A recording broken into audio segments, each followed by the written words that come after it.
Surprise, surprise. It's another cloudy, rainy, dismal day in northwest Pennsylvania. Nothing new there. So we're on our high-tech indoor facility. Isn't it lovely? Yeah. Well, what are we doing today? Well, what am I doing today? Thought I'd come and do a little fun shooting today on the indoor range. And to do that, I brought along some 22s that I really enjoy shooting. Some of you may be familiar with Heritage Firearms.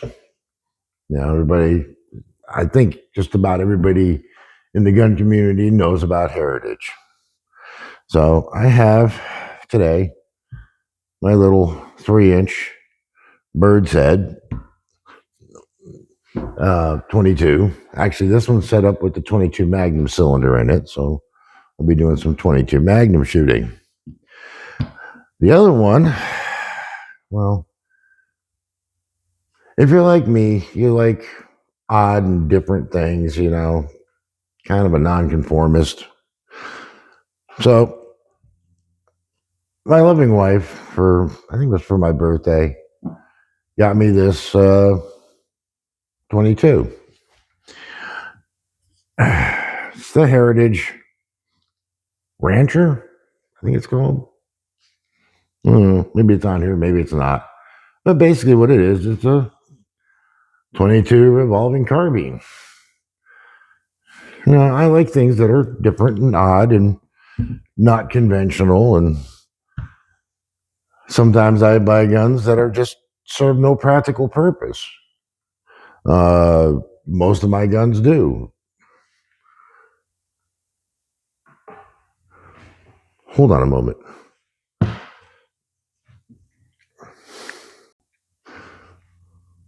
Okay, we're back. That was Gypsy calling me.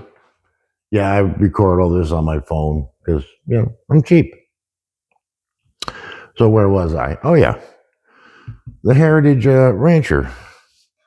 Not exactly a practical rifle. I mean, yeah, you could use it for small game. I'd use it for small game if I was so inclined to hunt small game anymore. But there's a lot better guns out there for hunting small game with. Same thing with the revolver. There's a lot better 22s out there if you're going to do some serious shooting.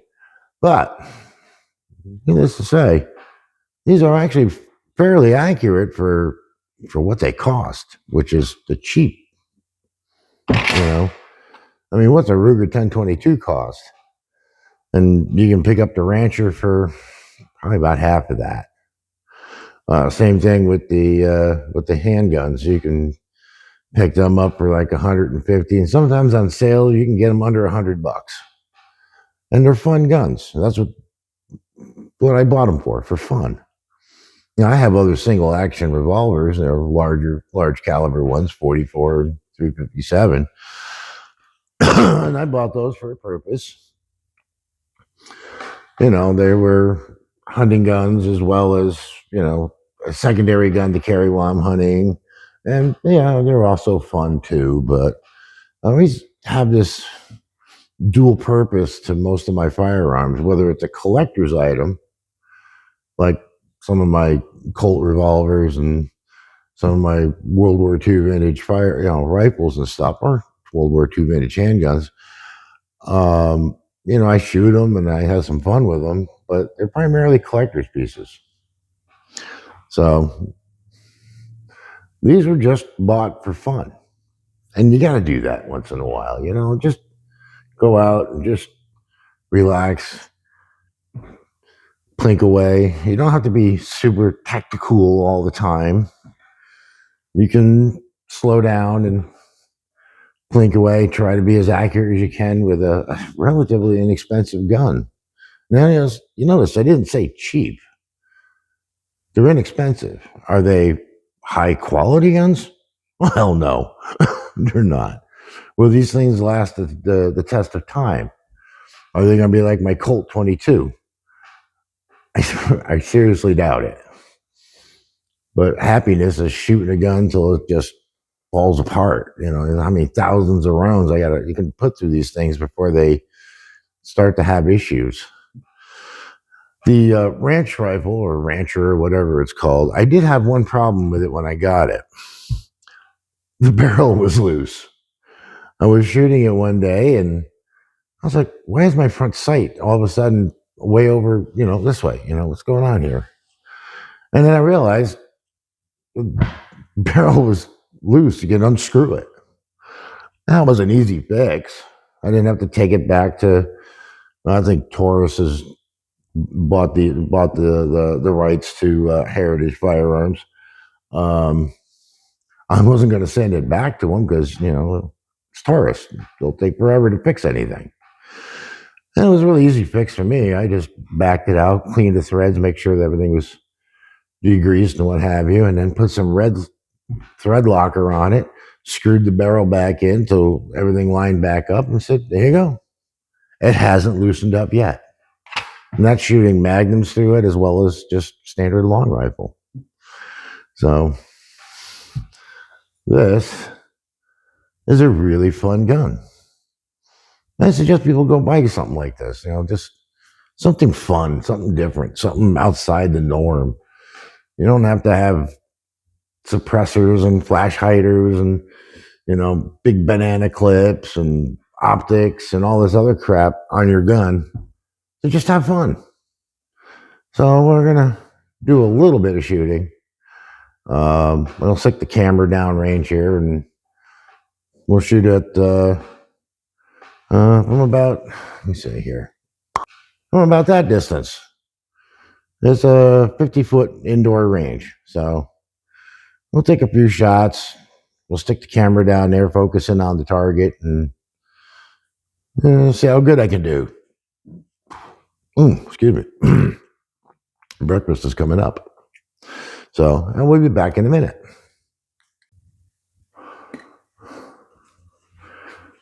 Now, I don't know if my microphone can reach this far, but let's take a few shots.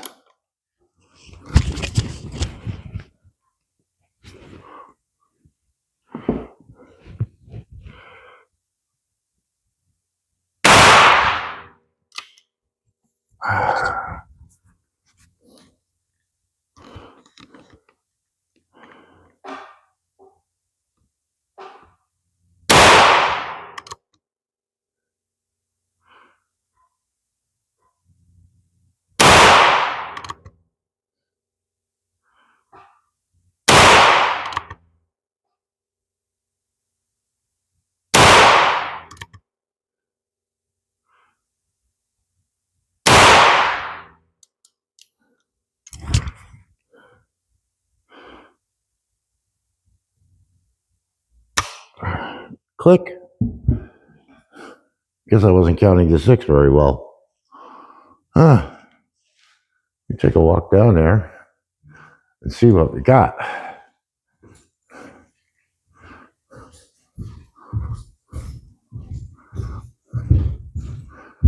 Okay. Huh. Oh boy. Let's try that again, this time with my glasses on.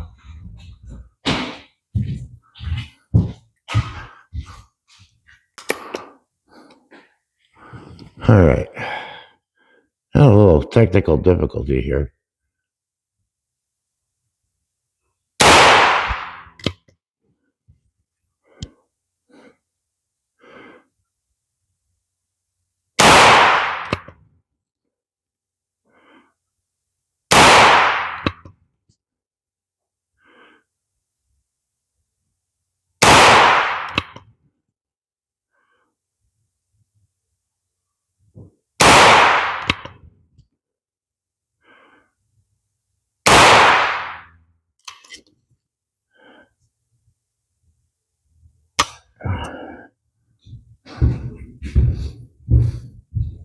Am I still low? Yeah. Still a little low.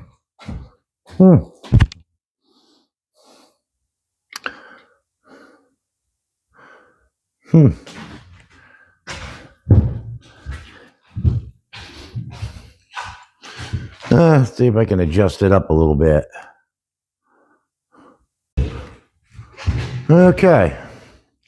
Well, that's a first. I had the cylinder lock up on me.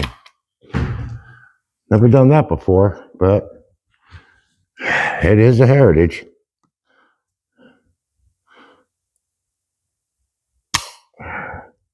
You know, helps if I take the safety off.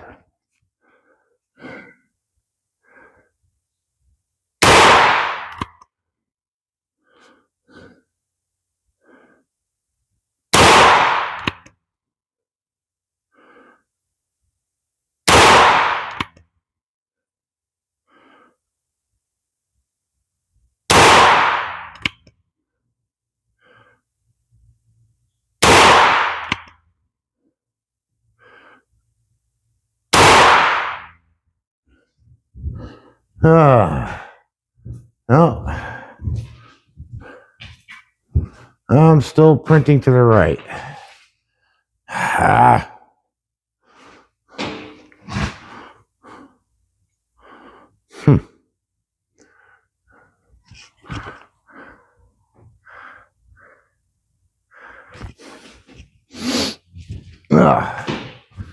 Gotta love it.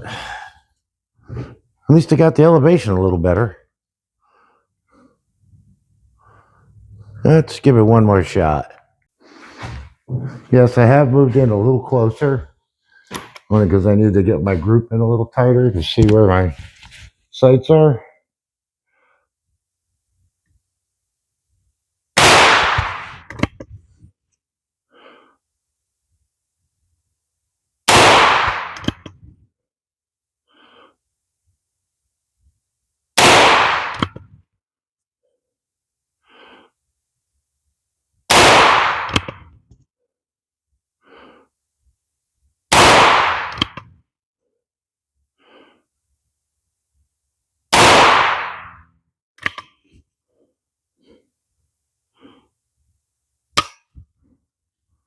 Let's see.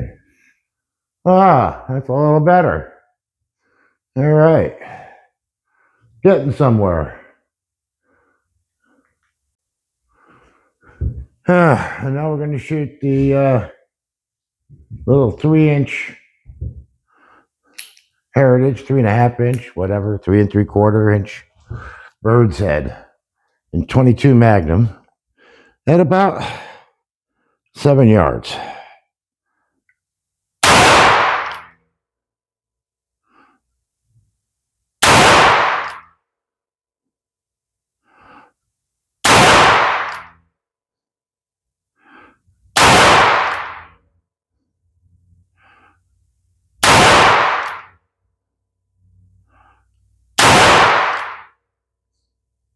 And click. Well, I can't argue with that too much for 7 yards and a cheap shit revolver.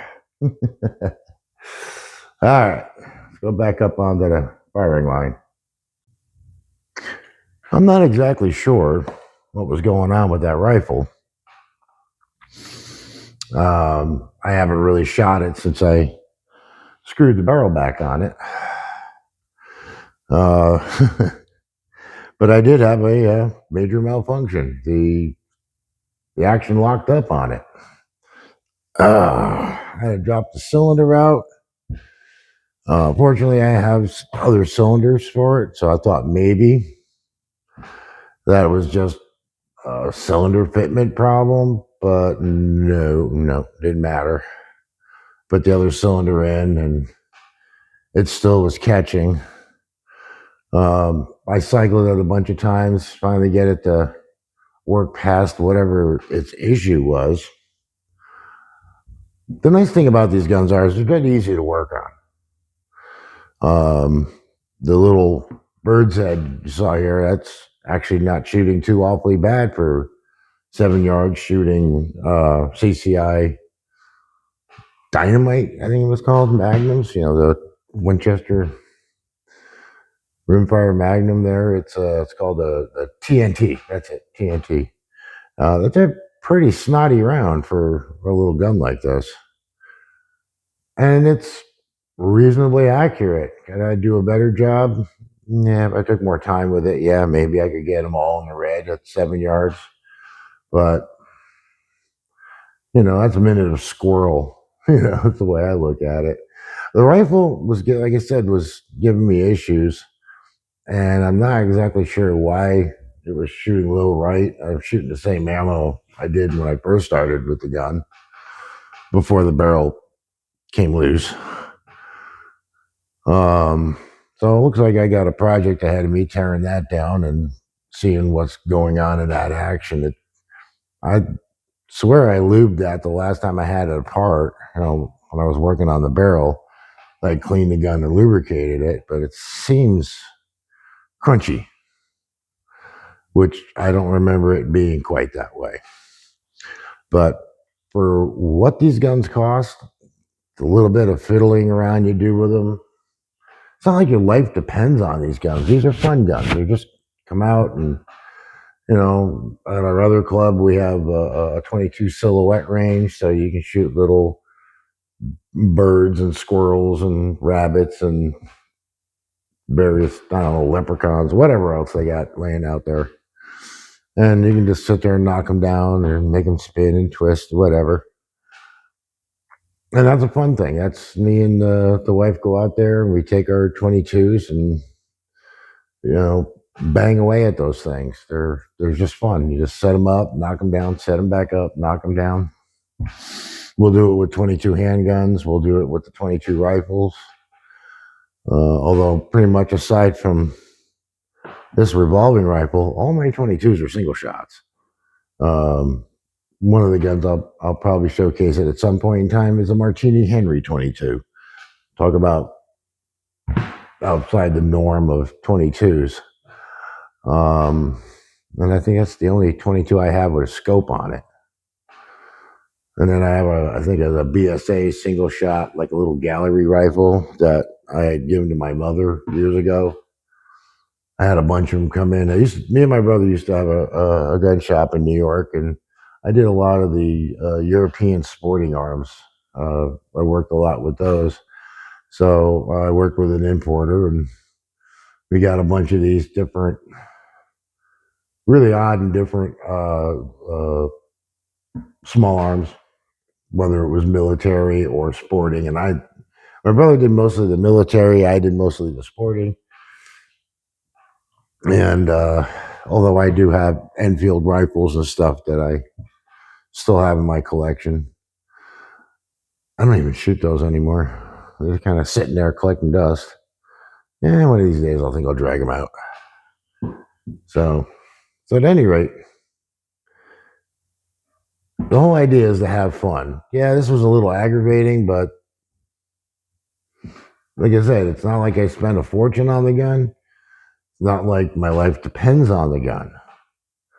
It's just a fun gun. So if I got to take it apart and file a few things and clean up the action a little bit, so what? It's fun. At least for me, it's fun. So to get to finally hit where I'm aiming, that was half the battle. I'm still not 100% happy with it. The rear sight's got to be shoved way over in order to line things up. I think the front sight's kind of twisted off to one side, which is something very common on these heritages. This gun is clear. The front sight on this gun had a little twist off to the right, or that way, off to the right. And it didn't take me much to straighten that up. It just, a couple little smacks with a brass hammer, set the gun on a supported surface and a little tappy tap with a brass hammer, or like in this case, a tack hammer. Kind of straightens it out. And, well, you can see it. I was shooting pretty well straight. Anything varying left or right or up or down, that's these old eyes. You know, gotta live with what God gave you. So anyway, guys, if you enjoyed this, hey, give it a thumbs up, comment. If you shoot heritages, blah, blah, if you shoot heritages, if you're a fan of heritage firearms, hey, tell me what you got. Tell me, any problems you've had with them or what have you. You know, I've had zero problems with this. And, I'm pointing back there because I set it back on the bench back here. Yes, I have a problem with it. Is it an insurmountable problem? No. I'll get it straightened out. So, till next time, go do fun shit.